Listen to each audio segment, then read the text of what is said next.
Kompas Petang kembali masih bersama saya, Cindy Permadi. Aliansi Jurnalis Independen atau AJI Indonesia mendesak polisi segera mengusut dalang di balik teror kepala babi dan bangkai tikus ke kantor Tempo. Ketua AJI Indonesia, Nani Afrida, khawatir pengungkapan kasus ini hanya sebatas pada pelaku yang mengirim paket kepala babi dan bangkai tikus.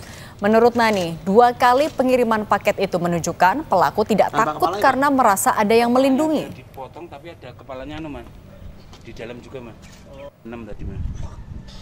Nanti yang dicari itu cuman orang yang misalnya ngelempar yang ngirim, atau mungkin dia yang melempar kotak berisi para tikus itu gitu loh. Tapi orang di belakang itu belum tentu bisa terjangkau. Setelah kepala babi itu dikirim ke Tempo, kok malah ada lagi gitu besoknya gitu.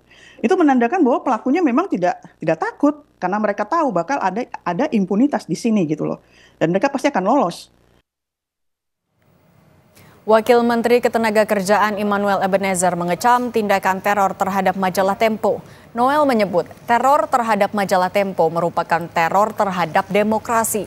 Noel juga mendesak penegak hukum dapat mengusut tuntas serta mencari dalang intelektual pelaku teror.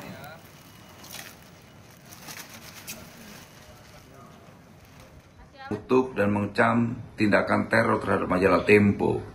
Apapun ini bentuk teror terhadap demokrasi. Kita tidak akan membiarkan kerja-kerja teror atau intimidasi terhadap entitas demokrasi kita, yaitu jurnalistik. Jadi sekali lagi kita berharap aparat penegak hukum kita bisa melakukan pengusutan atau mencari dalang intelektual pelaku teror ini. Yang diteror itu bukan majalah Tempo, tapi demokrasi kita. Karena jurnalistik dan Tempo punya kontribusi besar terhadap proses demokrasi kita.